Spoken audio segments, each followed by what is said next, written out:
everybody, Graham Bell here. Lovely to see you again. I have good news. My ultrasound went well. Don't worry, it wasn't a baby. I don't have a hernia. Now, you probably won't understand how excited I am because I don't have to go to Ross Hall and sell a kidney to get this fixed. I don't have to not play golf for a long time, so I'm very, very happy. I know I can tell everybody's happy. So yes, the groin is fine. Thanks for your note of interest. So what's been happening at the club this week? Well, it's Masters Week, the most exciting week of the year, and this year it's in November. Usually all we've got to look forward to is Guy Fawkes Night, so brilliant stuff. Who is your favourite? Well, I know mine's going to be Bryson, as I said last week. Thinking about another outsider, who could we have? Well, Stuart made a very good point. Jordan Spieth. I know he's been playing dog, but always a good outside bet. Now, the conditions they say aren't going to be as different, but no, I think that people are going to struggle. I think if you hit it further, it's going to be a benefit as usual, but this time in the autumn conditions, I think it'll be more of a benefit. So yes, Bryson all the way. What else has been happening? You may have seen the video we put out with regard to winter package. I can't stress to you enough how good this package is with the technology we use, the practice sessions. It is brilliant. I was explaining to a relatively new golfer about how I think golf works. I think the hardest things to do in golf are low point and strike. I say this to everybody.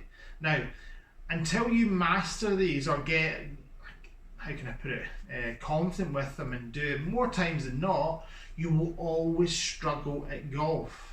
Right? So I describe it as like mountains. So the first mountain you're going to go over in golf, or get to the top of, I should say, it's like Mount Everest. You get halfway up it and a lot of people go, oh my God, I can't do this.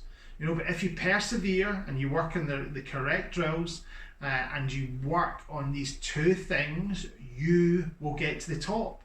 And regardless if you go away from golf for say 3 months, you can come back and you can still play good golf. If you're off a high handicap, I can guarantee you have not mastered these things.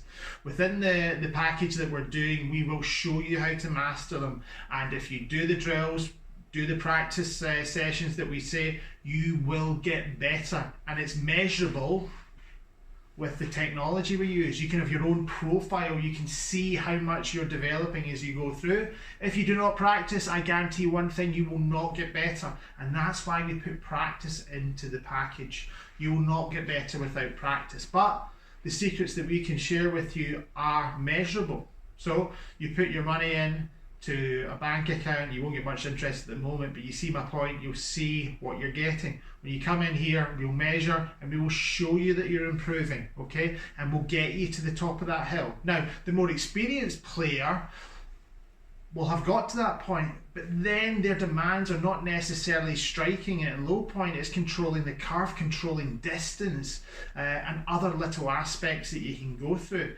So, our package, I think, is better than, say, going and signing up for, I don't know, 6 lessons with nothing. There's no practice, there's nothing there apart from giving somebody information and relying on them to go and practice. With this package, you actually get the practice bolted in. So you're encouraged to practice because you've already paid for it. And the fact that you can use this online locker to see exactly how you're progressing.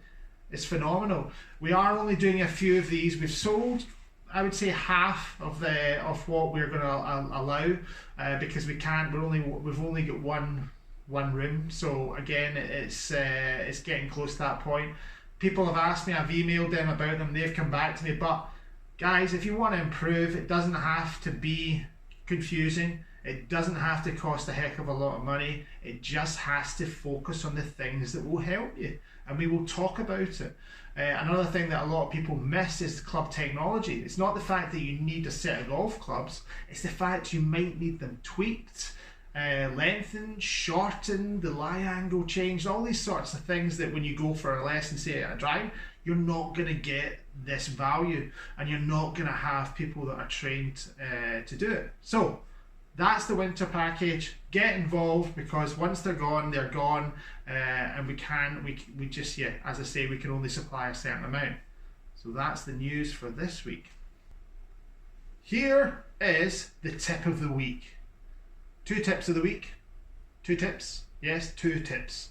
Tip number 1, there's tons of leaves out there. Use a coloured ball. It's so much easier, right? Use a coloured ball. That's a very simple tip. Tip number 2 is to do with your wedges. Do you know that there's a better way to play wedges from fairway, and there's a better way to do it from rough? When I say better way, what I mean is technique. Now, it's not necessarily changing your swing, it's changing your setup alignments. I'll always go on about setup alignments. Easy to do because you do them in your setup, and then you just swing as you normally have. So when the ball is on the fairway or the tightly mown grass, I would always say ball position more forward rather than back. I never go back of middle anyway, but the more forward, it'll shallow it out and the club will glide. Okay. When you're in the rough, it's a different kettle of fish. You do need the club to come down steeper into the ball. If not, you'll hit behind it and the club will get stuck in the rough. So what you do is you put the ball further back to the middle.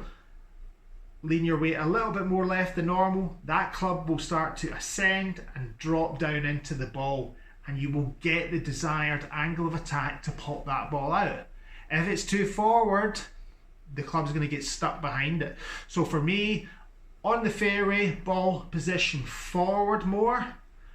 In the rough, ball position back more, and more handle lead. So see, I put the hands in front of the ball. On the fairway, not too much of that, because then you'll start to hit down into the ground too much. Simple. Set up alignments.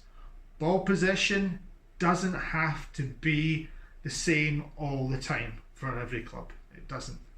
That's the top tip. See you next week.